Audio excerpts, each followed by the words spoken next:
Awesome. Today we want to talk about overanalyzing and how how does it affect our daily life, how we can work on that, and also which possible solutions we have in the moment to work through overanalyzing. To me, overanalyzing is something that probably most people in this world face. If that is with relationships, if there's a lot with money, I guess, financial things, obviously is one of the things. Health, one of the other things. In this new modern world, I guess it becomes more and more common to also overanalyze certain purchases and certain decisions, small or big. One of the things I think for me personally that I've learned is that we tend to overanalyze even things that are completely unnecessary to overanalyze or to analyze, where we have pretty much the same product or the same thing we're looking at that we want to buy or they want to make the decision, and then the decision that we're making is really not all that different between option A and option B. And in these situations, I think overanalyzing is where it hurts a lot of people because it doesn't serve us. Like obviously from our history, where that comes from is just our very very basic nature of our brain, and that hasn't changed in millions of years. And these these functions, like analyzing certain scenarios, have served us in the past, like trying to figure out if a cave is safe to sleep in, then that is obviously a good thing. But nowadays, overanalyzing is not really something that serves us. So what we can do, obviously, in the moment, to me, it feels always like if you have that awareness that you are actually doing it in the moment, that you do overanalyze something. First of all, that's already great because you notice, okay, hey, I'm overanalyzing something. That means you have that awareness on what's going on and what you're doing. So that's the first step on kind of overcoming that as well. And then really, if you look at it from a rational point of view, you would see in these scenarios where option A and option B is not all that different. The easiest answer, and it sounds too good to be true, is really just make that decision. Because in these scenarios, it doesn't make a difference. It usually doesn't tend to make a difference which one you pick, but it does make a difference if you pick or if you don't pick. Because there's also something that's called decision fatigue, and then there's also something like a residue of the decision making and willpower we have in the day. That's a very interesting concept, and they've proven that now with science as well, that yeah, these things exist. And that's why setting up your day, for example, with routines or doing certain things over and over in the same fashion to not have to think about them, like think of people wearing the same things, eating the same food, that sort of thing, takes away brain power and decision making from the actual important decisions that we do have. So when you do face yourself with these overanalyzing thoughts, one of the ways going forward, like a more long-term approach and how to kind of overcome that altogether, is really to just be a little bit more connected with yourself. And I'm just saying that and then say, okay, cool. And how do I do that? Of course, you can do that with a number of different ways. But for me, I find the way that works for you is the way that works for you. So I can share with you what I've done. Obviously, what most people would say in a similar situation is meditating, doing certain mindfulness exercises, doing in general things for yourself helps with like reconnecting with you. If that is for you exercising, I mean that's something that a lot of people tend to get a lot of benefits from, and we know obviously long-term effects of that.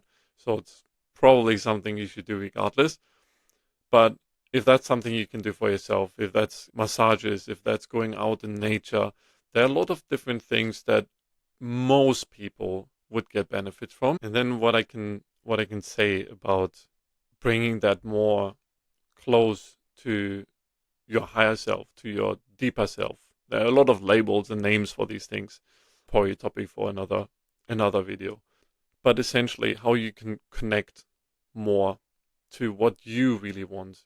And that will help with these situations because you kind of have like a North Star in a sense. And being more connected will help you with overanalyzing because you will not be sidetracked by something that doesn't serve you. If it's something that's really not that all important, if that's like a little gadget that you buy, or if that's a decision about the gray or the white shirt, you will probably notice that in the grand scheme of things, it doesn't really matter. It really doesn't.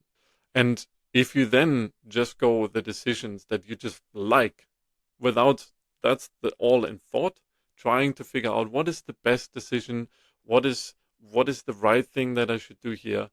If you just focus on your feeling and what you would actually like, just go with that. In general, in life, that's a beautiful, beautiful pointer because you've probably heard it before. People don't tend to regret the things that they have done, but they tend to regret the things that they didn't do. So it kind of goes along the same lines where just go with what your heart, your higher self, something deeper within you tells you to do. It doesn't have to make sense. And that's the thing that a lot of people get stuck with because they then try to rationalize, but I want the yellow car. I want the bright red shirt. But then talking about, but yeah, maybe it gets more dirty, or maybe the other one makes more sense because I can pair it with all my other clothes. But that's not really what your heart is telling you. And we should make more decisions coming from that place, the place of feeling rather than the thinking, because that's where the overanalyzing happens. Your heart always knows. Your heart always knows. And you always feel what the right decision is. And we all have it in the language. Because if we made a decision, what do we say afterwards if we regret it? I felt like that was the wrong decision. And I already felt that this or that didn't really work, but I still made the decision to do this or that. So we already have it in the language that the feeling already was there.